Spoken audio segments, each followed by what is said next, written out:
Welcome to I'll Marry You, a podcast with me, Olivia Coleman, full of tips and tricks from the UK wedding scene, interviews with industry experts, and a whole lot of oversharing. Hi everybody, producer Drew here. Unfortunately, Liv has some stuff going on and she's not been able to record a full intro or RSVP for this one. So it has fallen to me to welcome you back to I'll Marry You and say please do enjoy the second part of Liv's interview with Jessie from Studio Sorores. And stick around at the end for an RSVP from Dan from Manchester. Shall we begin? You find the bigger the budget, the bigger the arsehole. No, not necessarily. Oh, they come at all but levels. But they expect more. No? Yeah, their expectations are higher, the level of production is higher, and you're dealing with guests who have just got different needs. You know, so I might be dealing with like a private jet here and a helicopter here, and you know, someone's got to get all that stuff, and butlers, and they need you know, they need 3 rooms, one just for their dresses. What's wrong with my life? Yeah, but they're stressed. They're stressed people. You know, they're busy and stressed people themselves. So I do a lot more guest support, concierge support, and yeah, they're normally, as I say, it's like 3, 4, 5 events. It's just a much busier program, and the level of production specification is so much higher. So you're not just hiring in a bar; you're making something fresh, bespoke. For me, that's what elevates from like luxury to like super luxury. Is you start making everything bespoke, and bringing. And you can tell that. Yeah, custom. Even just from the pictures, you can tell that on social media when things have reached that level where things have been not just brought in, but made. Yes, yeah. And it is a production. Yeah, it is huge amount of work. And you have to have the right skills and be able to do CAD drawings and all the stuff that, you know, it's not just putting a mood board together. And you're not just printing out pictures from Pinterest and sticking it on a... No, you can do that, that's fun. On a felt board. Like the starting point. Do people... have you ever been invited to a wedding and people have been intimidated by the idea of you going as a guest? Yeah, all the time. Even worse when there's another wedding planner who's running the wedding. They're like, God, I wouldn't invite you to my wedding. Like, you can do one. It's what you're sitting around a table, and like, especially when I go to like my husband's friends, who I, you know, friends of friends or something, I don't know them that well. Yeah. I'm sitting at a table. What do you They're do? like, what do you do? And I'm like, I work in events. Oh yeah, what type of events? Private parties mainly. Oh, do you do weddings? Yeah. Yeah. They're like, oh, how'd you rate this one? You're like, for God's sake. I love that. I'm like, shit, I rated shit. Yeah, like, I mean, that's the thing. It's like, and then I remember, this is a great story. My sister and I were doing this amazing wedding, and the bride and groom are like 2 of my best friends now. And one of our friends came to help out because it was so big, and she wanted to get into the industry, and she also did set design. And we were having a little break on an upturned crate out the back, living the glam Classic. life. Yeah, having love an upturned. There's so much you can do on an upturned crate. Can of Coke and a fag out the back. Oh, great! And this is quite a while ago now. And she said to me, "I don't think anyone in your family or your friends knows what you do. I think they know what weddings are, but they don't know what these weddings are." But I think that happens. And she was like, "I have never seen anything like this in my life. Like, it is." My mouth is on the floor that you have created this from this is just from your head. Yeah. Just did this. Yeah. And she's like, I just don't think people know. And I think even when you see pictures, you don't understand the scale of the work. You don't understand how many people, how many hours go into it. Yeah. And she's like, honestly, I feel like you should just invite like all of your loved ones to come along and see what you do. And they might get a better idea of like an end of year assembly. Yeah. I don't think people know, or when I did full planning once and I will never do it again. It was my first and last. I did it for a friend, and I will never ever do it again. No. They liked that. What did you hate about it? I hated everything. All of it. It was very much a DIY style wedding, okay. which is totally different to having it in a venue with a catering and team already in place. 2.5 days, 3 days. And I actually, the thing I struggled most with was spending the money. Oh. Or like budgeting it, because I'm so cheap. Right. But I was like, oh no, darling, you don't need that. She was like, yeah, but I want it. I was like, you don't need that. It's unnecessary. Right. But since then, so I'm not doing that again. And also I said to them, there are so many wedding planners that are so good, I don't need to dip my toe in that pool. But I do on the day stuff if they've already booked me as a celebrant. Yes. And they say, oh, we're getting married at home and we don't have anyone. I'll say, okay, well, why don't I come a bit earlier and leave a bit later, because you need someone to navigate that. Yeah. I mean, I've got a bit of a love-hate relationship with not what you're describing, but people who just do on-the-day coordination. What I mean by that is, and I know that you won't do this, people who literally just show up, who don't have any idea of a schedule. Well, how could you? How can you? No, people do. No. They charge people to just turn up. How can you? I will offer final coordination as a service with other staff, and depending on what the job is. But if someone's gone so far down the line, they've had a panic and they've called me, I'm like, chill, okay, I'll help you. I've got space. But we start 8 weeks in advance. 100%. At the latest. And I want to know everything. I want to speak to everybody. Yeah. I will find problems. But there are people who literally go, hand everything over to me and I'll just turn up on the day. That would freak me the fuck out. And they charge for it. That would freak me out. No, my on the day is, 6 to 8 weeks before, at least. Brain dump, tell me everything. Timeline, I'll chat to every supplier, I'll contact everyone. Yeah. So I couldn't just walk in blind, not knowing what I was doing. No. But my point is that even then, even doing on the day stuff, my husband's like, he's got no idea, he's a mechanic, he's terribly uncreative. But he'll be like, what is it that you're doing? And sometimes I say to him, some weddings that have been really well planned by the couple, and I've been in cahoots with them for a while, on the day, in theory, I don't do much because actually it's been planned really well. Yeah.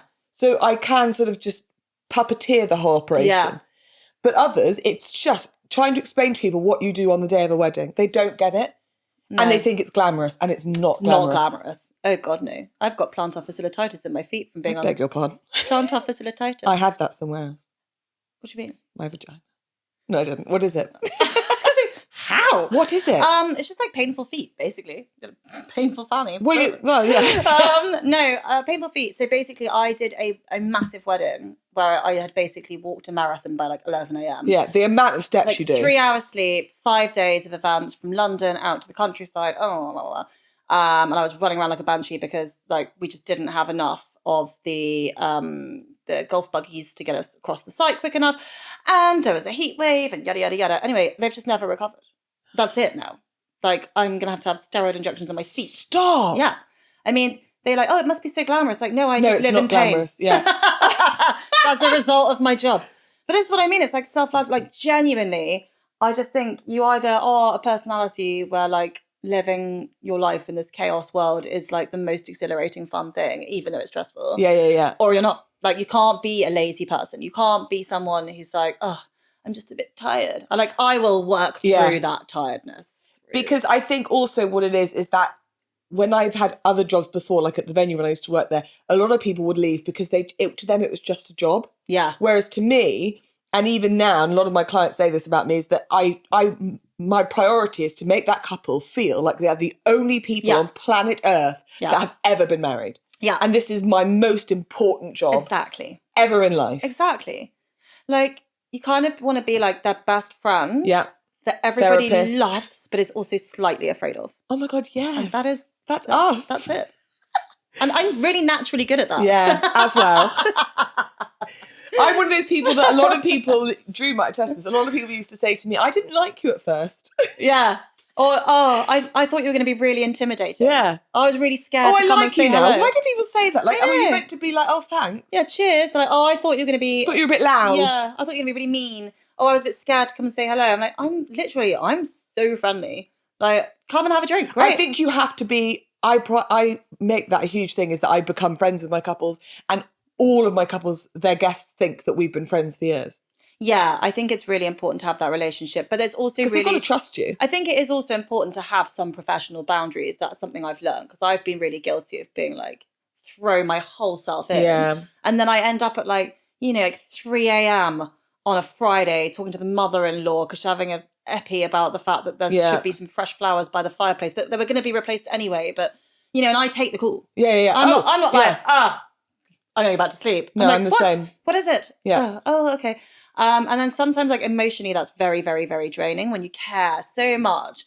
So I have got a lot better as the years have gone on at having professional boundaries, and like, I need to work on it. The minute that wedding is over, I'm like, we're going for dinner. I thought you were going to be like, they're dead to me. No, I'm getting rat-ass and we're being best friends. Like, that's it. Like, the job's done.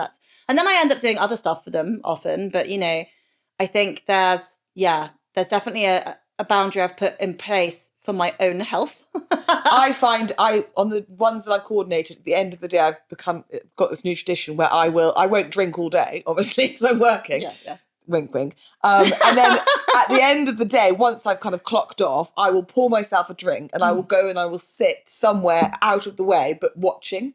Yeah. And I get such a natural high.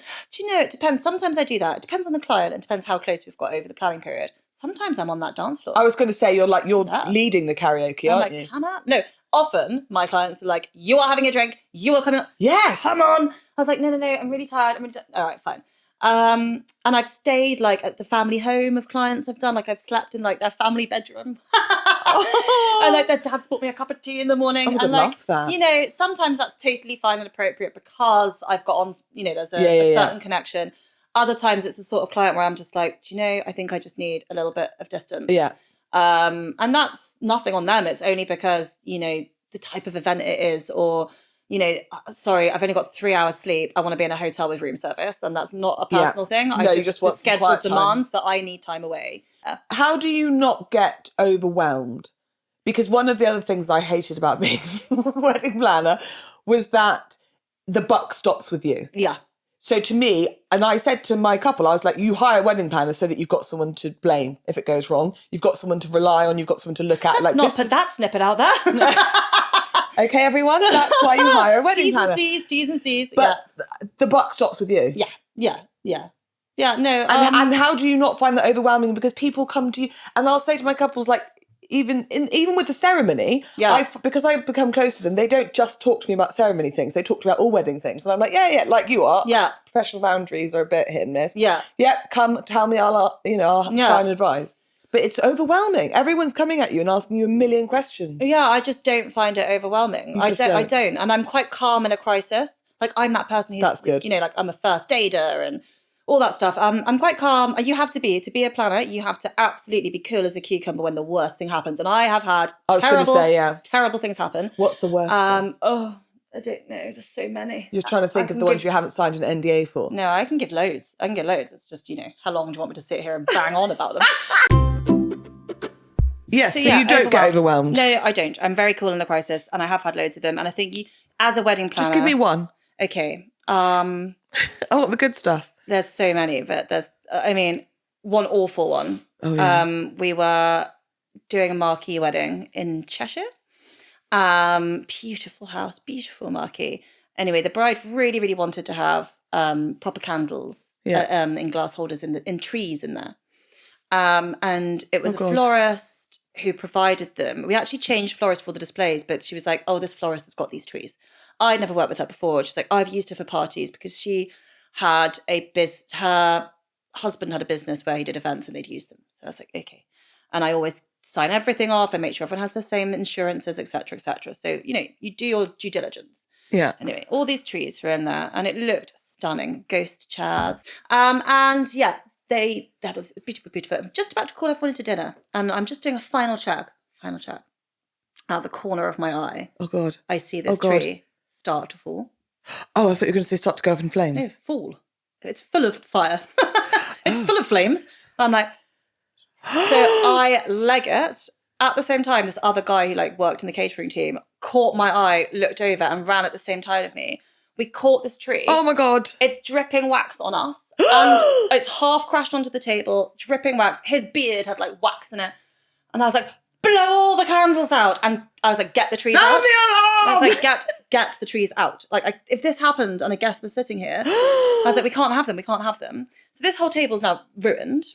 Luckily, because I'm a planner, I had spares of everything. Now I will have double spares of everything for the rest of time. Oh my God. People are like, why have we got an order of 160 when we've got 120 guests? I'm like, just trust me. Yeah. So I redid all the linens. I like ironed the wax out with a tea towel of the ghost chairs because it was all over the ghost chairs. So you put the tea towel in the iron, did that. I replaced all of the stationery. Oh my God, it was a nightmare. However, we managed to get everything back on track and only 15 minutes late for the first dance. Darling. Because I was like, the band has only got a limited time because of the sound restrictions in the area. And we did. And when the bride came in, she went, oh my God, she went, well, there's supposed to be trees in here. Oh, fuck off, Karen. No, it was so sweet. No, she was fine. I went, yeah, just don't ask. And she went, okay. But see, that's why you have a planner. I just got rid of them. I was like, take them out, blow all the... When I say to people, how did the wedding go? They're like, oh my God, it was faultless. Nothing went wrong. I laugh my cock off. Because something goes wrong every single wedding. Yeah.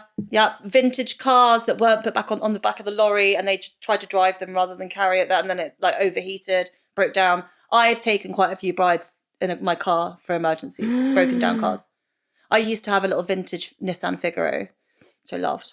And I wrote it off in an accident, very sadly. But that has been a lot of people's wedding car by just over the years. Has anyone like heart attack, stroke? I've never had illness. No, I've never, which is why I do my first aid course, because I'm just so terrified that's going to happen. I have had injuries, drunken injuries.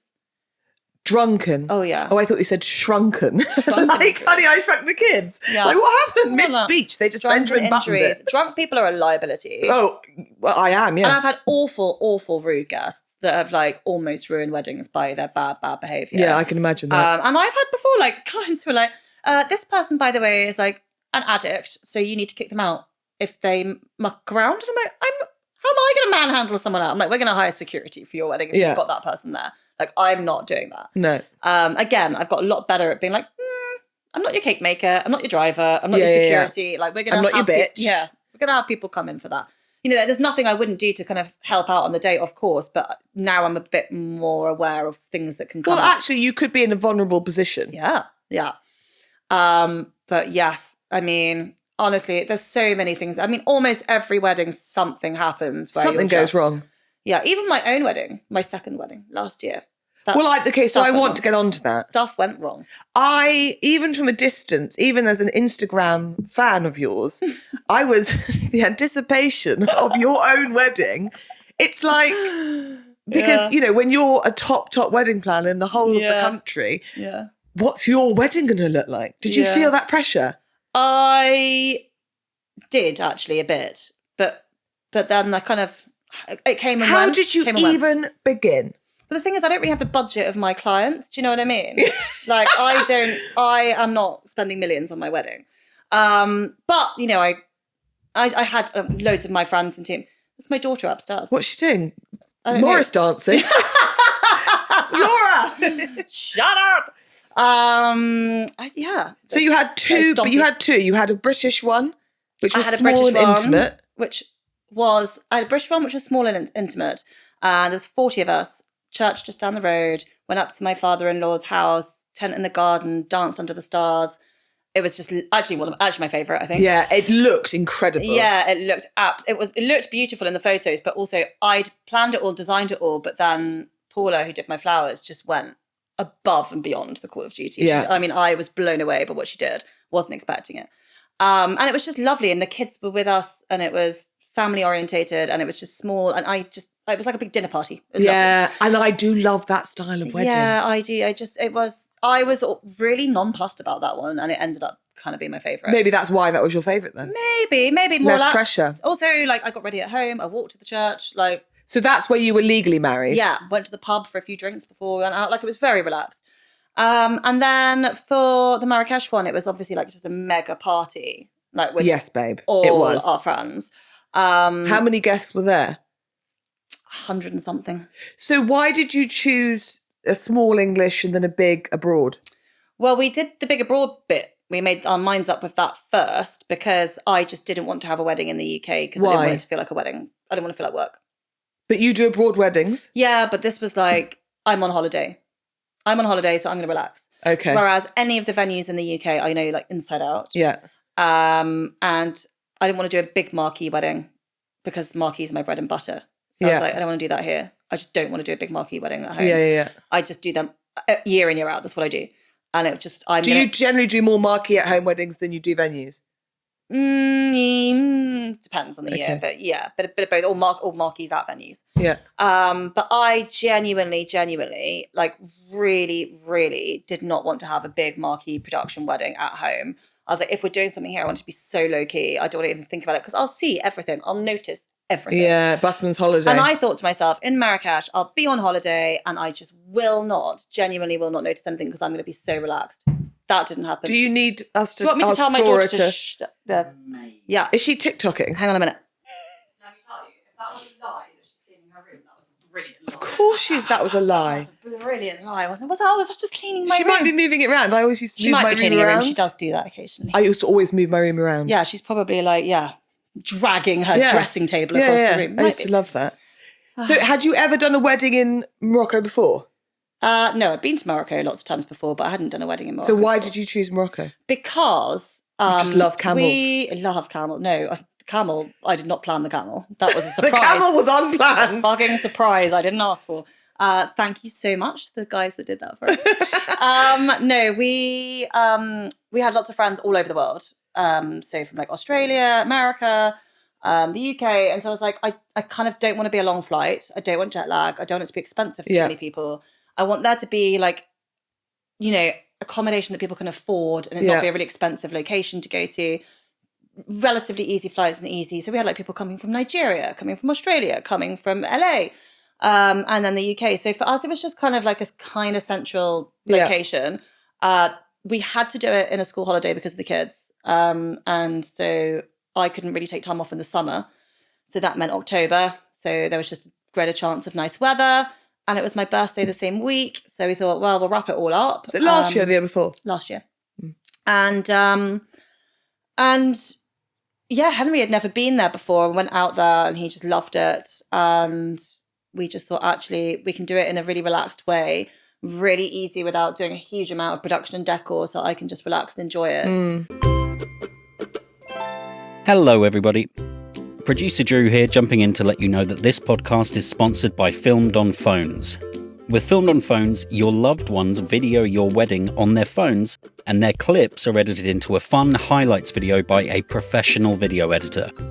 Their platform makes it really simple. They let you assign videography tasks to selected specific guests who receive guidance on what to shoot and how to shoot it, and a link to upload their clips.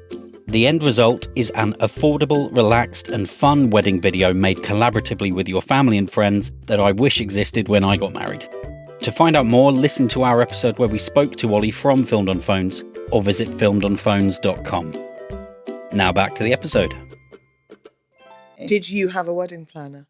Well, I had yourself 3 wedding planners there.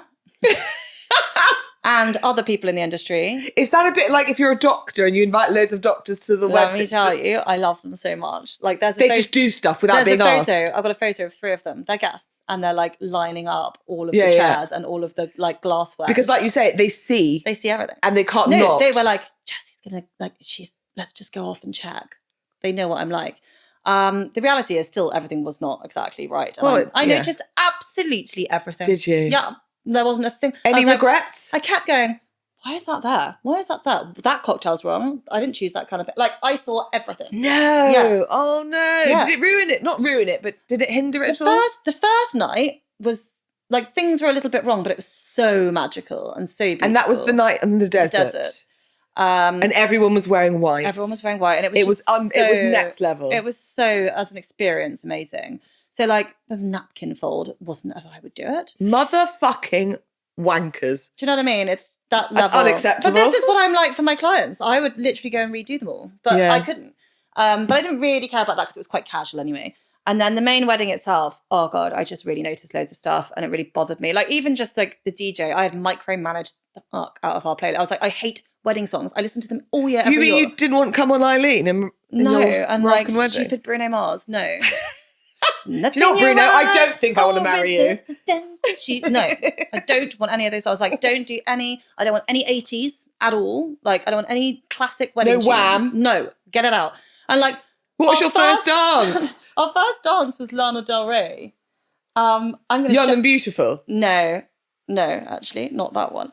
But then the second dance was like, oh well, now go, walk out the door. Oh, so unsuitable. Obviously so not what unsuitable. I chose, and I just burst out laughing. Played it. Just turn around now, because you're not welcome anymore. No, that's terrible choice. Terrible choice. But breaking up with somebody, and it in our wedding film, in the wedding video, it literally plays the oh wow now go on the wedding film. Oh my God! So forever, I will remember that.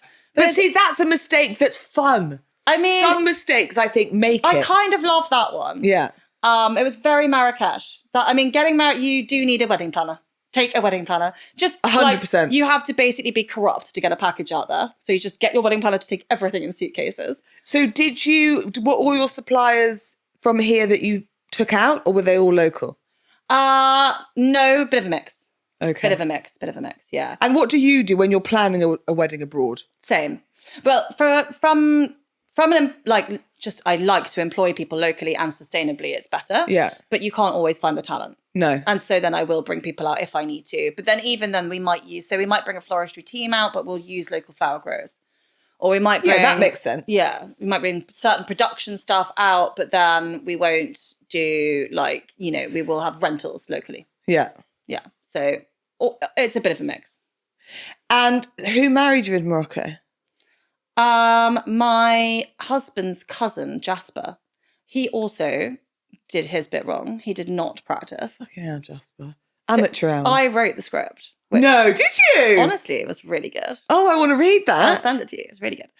After I've seen so many, and I was like, I can do this. And so, I also quite funnily, I was like, we're writing our own vows, Henry. I've got you. Here's your little booklet to put your vows in. Here's mine. And then Jasper read out Henry's cousin read on the wrong bit at the wrong time at the beginning. I then, when I walked in, got my dress caught. And there was no one behind me because the coordinator on site just wasn't there. Oh no. Also, and you didn't have bridesmaids. She wore jeans all day, and genuinely, I was livid about it. I would be. I went up to too. Henry. I was like, "Can I go over there?" Absolutely, you can. Did he say no? I said, "Tell her to go.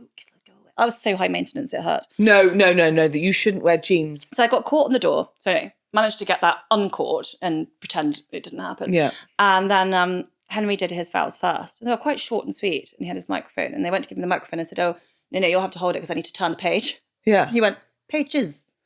And mine were long. Of course. Really. Did you not compare notes? No. And that's the sort of thing you do need a celebrant for, but because you would have seen his. Yeah. And you would have seen mine. I always say to people who write their own vows, send them to me. And you would have been like, Henry, buck your ideas up, mate. You're going to have to write some more notes. Use a few more adjectives. Yeah, you're going to have to expand on how much you love Jess. Sometimes when I get in my questionnaires, which is quite often, where she will respond at length with a novel and he will give me one-word answers. And sometimes I will get back to him and say, I'm going to need a bit more info. And then other times I just have to assume that they're best friends. Yeah. Because they're just not as descriptive with their... Although, to be fair, I think I did prep him. I showed him so many videos of grooms who'd done amazing vows. I was like, this is what I expect. This is the level I expect. And I don't know if he thought I was joking, but I'm not sure. Were they funny? Wasn't. Were they funny? No, they were no, it was something they out were of a meaningful. movie. Yeah, I was like one of my brides and grooms, they learnt their vows off by heart, and they were long and they were incredible, and it might be the most brilliant. It was watching Hugh Grant and Julia Roberts. It was. I wouldn't do that. It was incredible.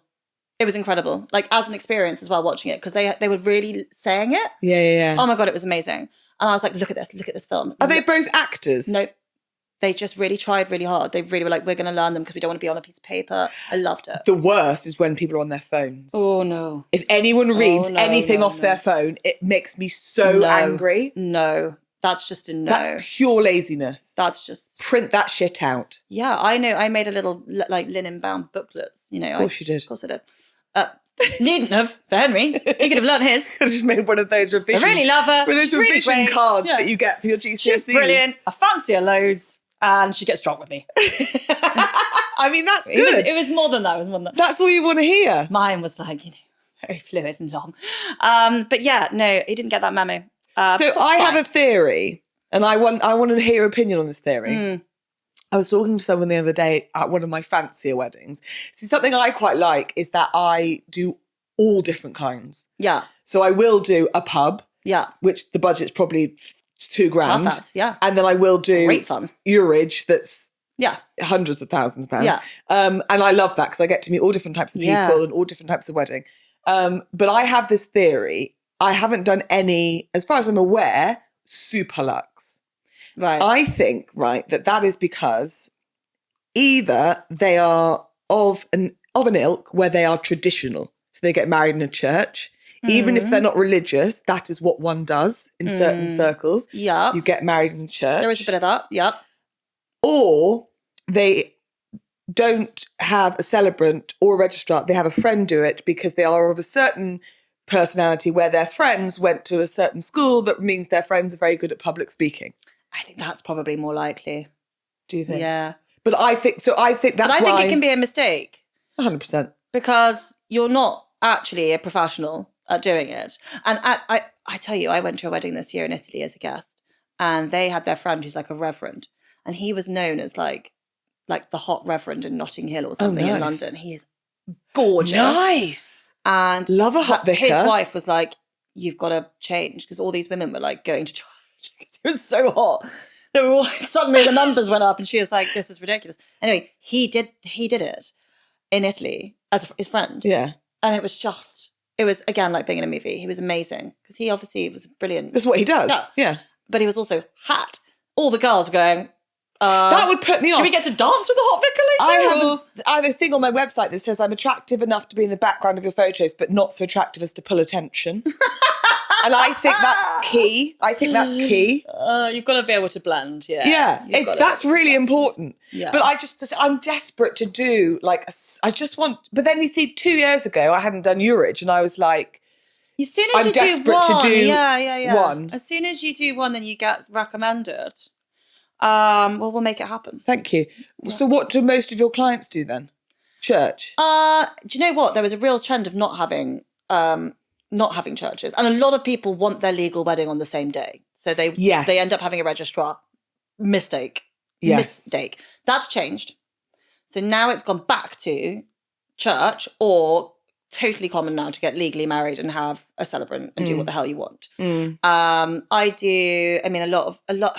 It depends, because like I had one of my biggest ones ever. They wanted someone who was like Romanian Orthodox to come and do. I'm not that. Yeah, no. A lot of Jewish weddings. So I could be that. Yeah, you can get ordained in all sorts of things just so that you can spread yourself amongst different religions. And then so there's different religious requirements, definitely. I think it's going to change and is changing so much that it's now normal to do, especially with the rise of destination weddings. You'll see more fashion directing this as well. So people see someone having like a town hall wedding and then having like a dinner party, and they get to wear like a little white dress and heels. So they're like, well, I want a little white dress and heels, so let's do that. And it's not even like that's the reason they're doing it. So I think that's going to become more common, and then people will then have their own celebrant. And then people have all different requirements about who or what that is. I maybe have like one a year, if that. But I think it will change. I think now people do. I think it's going to be totally normal to go and get legally married somewhere and then go and do, whether it's religious or not, something somewhere else. And I think also people, I find that weddings of a certain level, certain budget, quite often it's the parents that are paying for some of it, if not all of it. And they particularly have very specific beliefs about it being legal on the day or being in a church. And then also, I think people don't, because being celebrancy still isn't hugely well known. It's not. No. Outside of the wedding industry. Yeah. People don't know what it is. They think it's weird. They think I'm going to knit my own jumpers, which I don't. I always say to people, it's like, I think people assume we're the kind of people that go to markets and buy those T-shirts with wolves on them. Do you know what it is, though? I think it's like... Drew agrees. No, but... would you not think that? Yeah, but do you know why? Why? You know, like the British... Because some people are. Because it's like the Humanist Association, they've got like a directory, and when you look for a celebrant, that pops up, and everyone in there is Karen, I know. Is a bit knitted jumper. Yeah, I know. Very short hat. Like, that is the look. I'm incredibly stylish. Yeah. And when I'm not heavily pregnant... What you want to do is do like a black tie where you're all in like beautiful black tie. Like, I bought myself some feathered cuffs to add to any outfit. Do you know what I do? I buy a new dress at every wedding. I do too. Every wedding. I've had brides now that I've been doing it. You'll never see me in the same dress twice. Now that I'm doing it long enough, but you do 5 to 10 weddings, I do 50. Yeah, maybe rent. I have thought about that. Maybe change that. But now brides will say to me, I do rent what are you going to wear? Like, are you going to wear a nice suit? Are you going to... To me, I always ask their colour scheme and their theme and their vibe so that I blend in. Oh yeah, I want to look like a guest. Yeah. And you want to be the photos.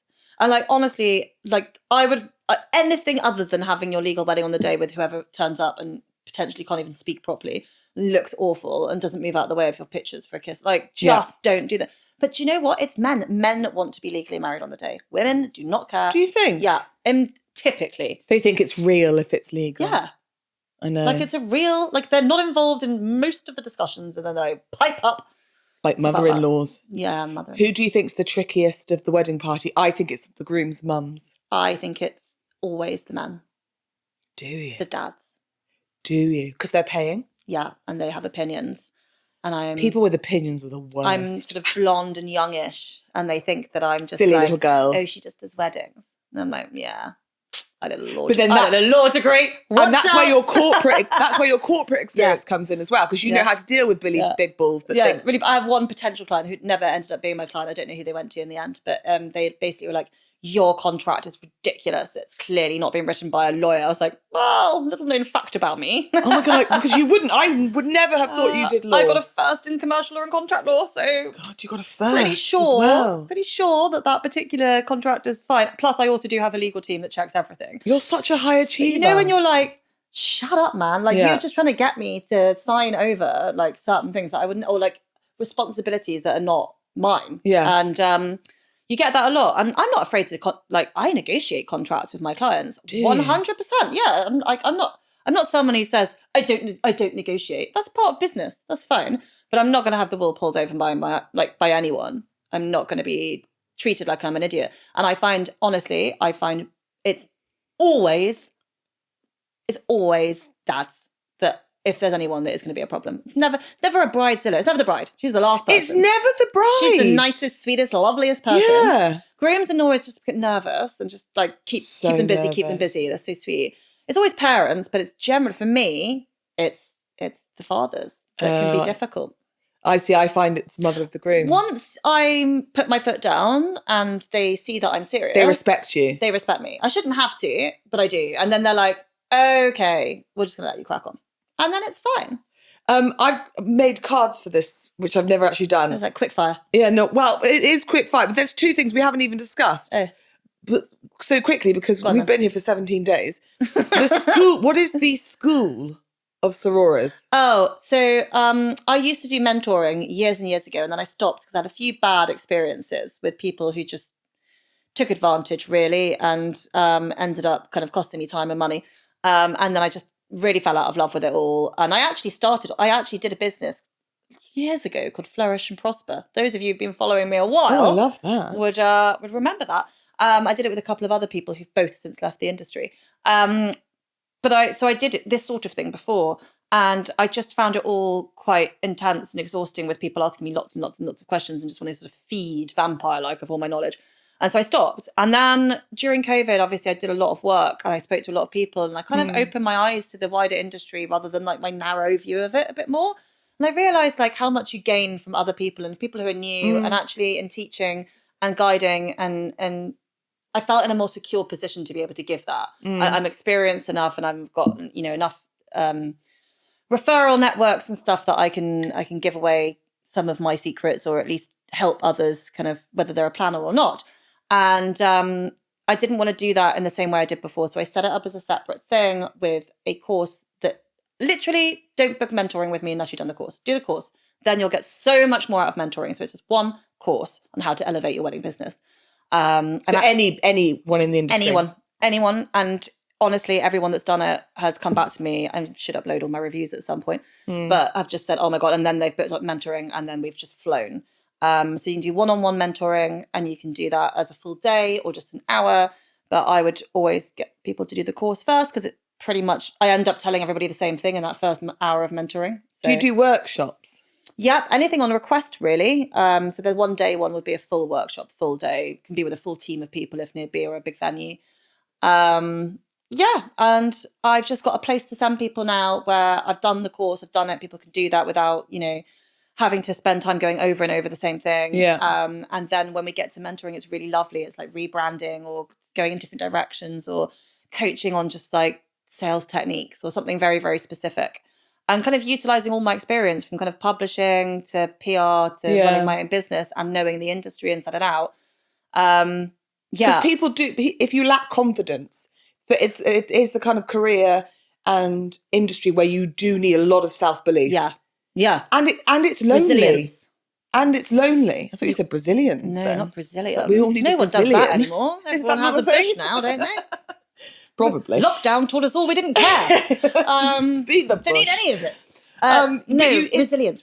Resilience, but because I do think it can be lonely because so many people in the wedding industry work alone. Are self-employed and they work alone. So it's true. You don't have an office to bounce ideas around and No, to go, it's true. what do you think of this, Jim? Yeah, and There's no Jim. When I started out, very much on my own without anybody around whatsoever, and also lonely because your friends and family do not get it. No, they don't get it. No. And also it's unhealthy to bring your work into your relationship, I think. You need someone else that you can go and talk to. And also this is covered in my course, by the way. Oh, good. But I was like the early days where we go to like networking events. Yeah. Well, no one does that, but we used to have like tweet-ups, which were like meetups from people on Twitter, because there was only Twitter and Facebook. Instagram didn't exist.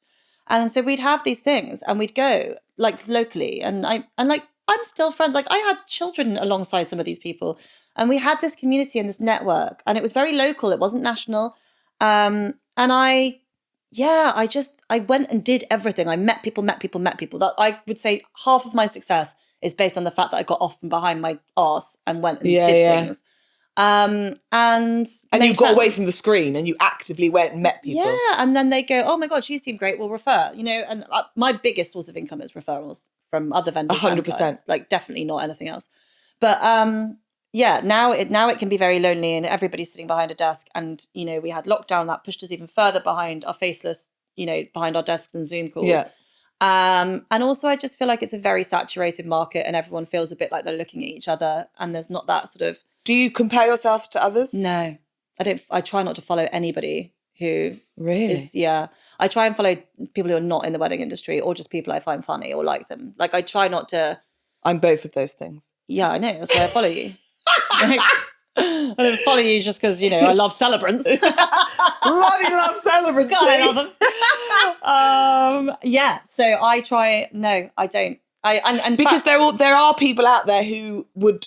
Because you've been doing it for so long, who you could argue are copying you. Oh, I'm sure there are. But if I ever see something where I have seen like direct copies of my website or direct copies of like something, like a caption I'll put on Instagram, it'll be like completely with like 3 words changed, I just block them.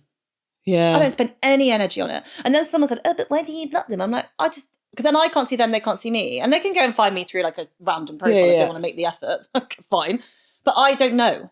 And I'm not paranoid about it. I just don't care. Fine, all right, you're an idiot. Yeah. Like, carry on. And that comes with age and experience. Yeah, though, I just get my head down. And I try and follow, like, fashion, interiors, arts, cookery. Like, if you look at who I follow, it's largely that sort of stuff. Because I like to be inspired by what my clients are inspired by and what they like to do and where they are. And you're right, actually looking at other wedding planners and other weddings, that's not going to help you create your weddings. No, I'm really not interested. I'm really good friends with them and I might follow them like personally, like our personal accounts, but not their business ones. Or like one of my best friends is a wedding planner in the industry. Like I'm not remotely, like there's plenty of space for good people and I'm just not interested in the negativity. I think if you're someone who's imitating or trying to base your voice around someone else's voice, and like I can't change who I am. I'm quite a loud, big personality. Like I can't pretend I'm You're not a wallflower. Do you know what I mean? Oh, I'm going to change all my branding so I'm very softly.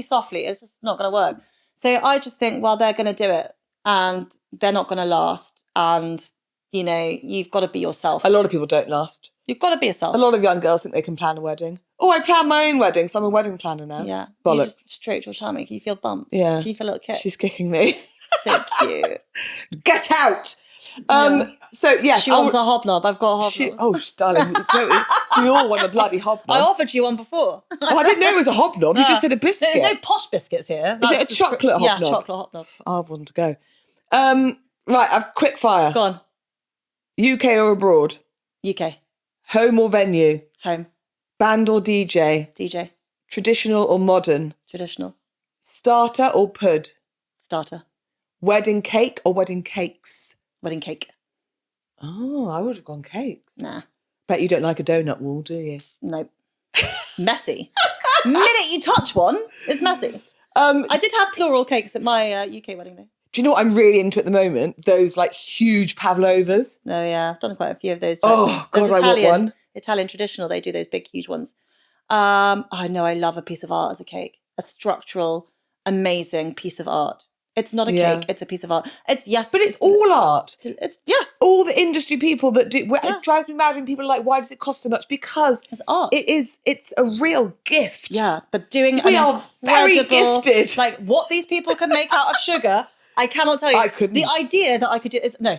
I can't even bake a normal like birthday cake. No. I hire in. I would laugh at you if you suggested a baked Alaska.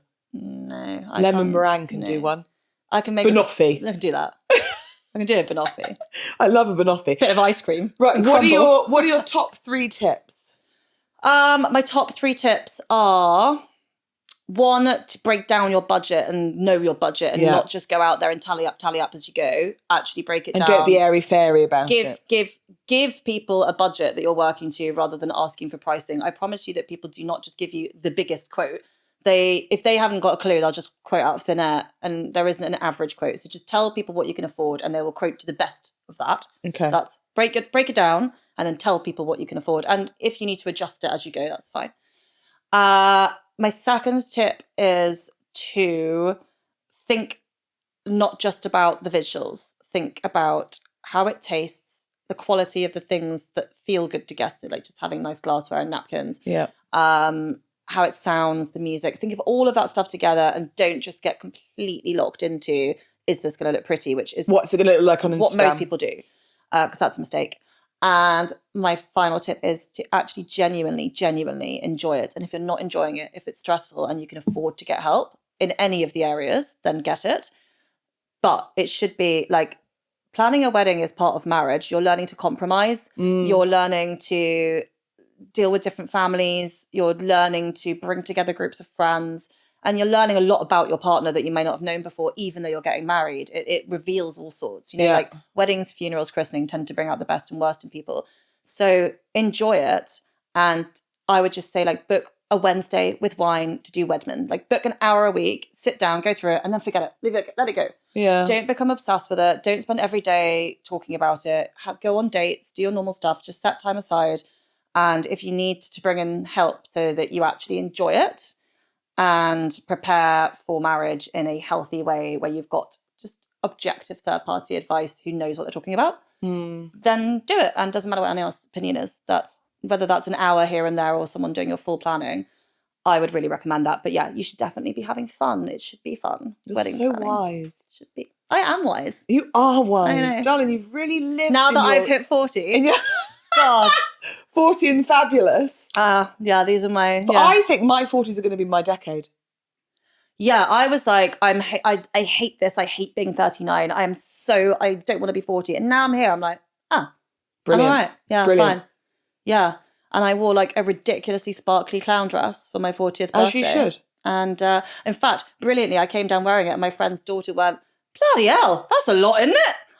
Yeah, because it's your birthday. Like it should be a lot. Geezer. Hello. And my friend was like, shh, shh, shh. I was like, no, it's brilliant. That's exactly the effect I wanted. Oh my God, I love it. Yeah, it was like a big slit and feathers and sequins and bless her. Bloody hell. You should dress up. I feel like I could talk to you forever, darling. I know, but when I give birth, we'll get drunk. Okay. Oh, we can do the thing. Yeah. We can do the sip. What? A sip. We do sip. You haven't had a sip in a while. Last night. A big sip. I had one of my little fizzes. Yeah. Last night. You need Strictly Results. Gulp. I know, but it was a shocking result. I know. We're getting off track. Yeah. Thank you very much for talking to me. Thank you for sharing your advice. Oh, well. And your wisdom. Hopefully someone finds it usses. Possibly no one. And what are your Instagram and your socials and website and all that jazz? It's all at Studio Sorores. Sorores. Latin for sisterhood. Sisters, yeah. Okay, got it. Sisters, they're doing it for themselves. Oh, I love it! Right. Time for the RSVP. So, as mentioned at the top, this one is coming from Dan from Manchester on Liv's Instagram. And I know, she did tell me this. She's given me her blessing to do this one because she knows that it's something that I actually have a little bit of experience with. So here we go. So yes, Dan writes, "Hi Olivia, My fiancée Becky listens to the show, and we both have a question for you, but she was too scared to send it in, so I'm doing it. We're getting married next year, and we're thinking about our stag and hen parties.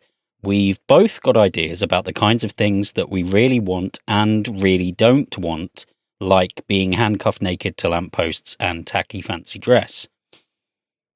I note you don't say whether the naked handcuffing and lampposts are the thing you do or don't want, but that's probably beside the point. He continues, my best man has been my friend for my whole life, and he's already really excited about planning it all for me and it all being a surprise. And I don't want to ruin the fun for him and the lads. And Becky is in a similar position with her maid of honour. Is it bad form to say what we do or don't want? How should we go about this? Cheers, Dan from Manchester. So, as stated, I felt very similarly about my own stag, and I made a very conscious effort not to interfere because I didn't want to ruin my best friend's sort of fun and the guys all getting involved with coming up with fun, stupid things. And I sort of felt like, oh, you know, if it's not, even if I won't enjoy it, everyone will have fun and it's about everyone having fun.